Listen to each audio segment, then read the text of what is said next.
Welcome back mga kabayan. Nagbabalik po muli ang inyong lingkod upang magbigay sa inyo ng mga bago at nagbabagang mga balita. Tila ba naging mainit na usapin ang isyong ito sa mundo ng social media? Isang malakas na lindol ang yumanig sa politika ng Pilipinas matapos ang pagbubulgar ng dating senator na si Lacson laban kina Kuting, Smugs at Tambaluslos. Sa isang pahayag na nagpakawala ng mga alingas-ngas sa bansa, diretsang tumistigo si Lacson ukol sa umano'y mga anomalya sa katiwalian na kinakasakutan ng Pangulo na si Kuting at ang kanyang asawa na si Smugs at ang speaker ng Kamara na si Tambaluslos.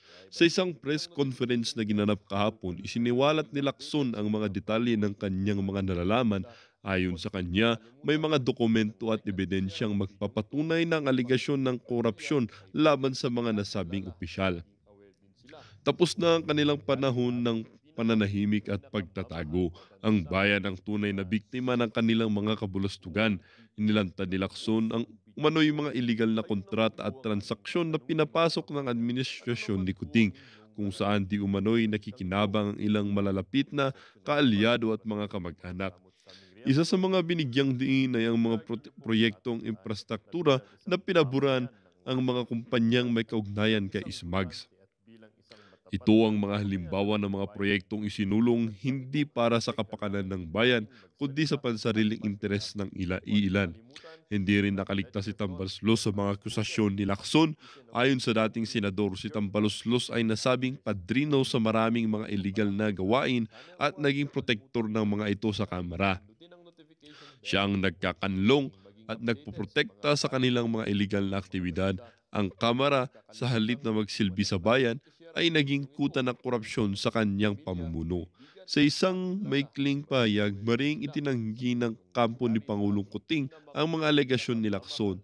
Tinawag itong isang political vendetta at walang basehan. Sinabi ni Tambaluslos na ito ay isang paninira lamang at walang katotohanan.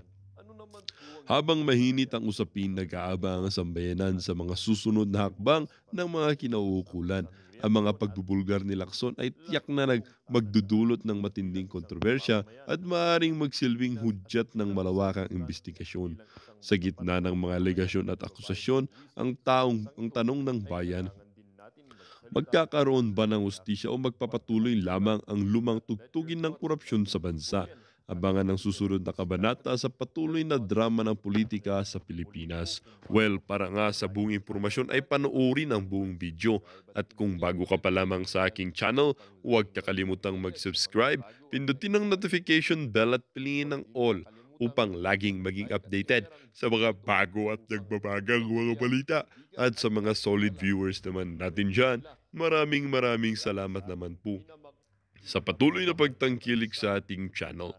Tuloy-tuloy lang po ang laban para sa katotohanan at para na rin sa kinabukasan ng ating pinakamamahal na bansang Pilipinas.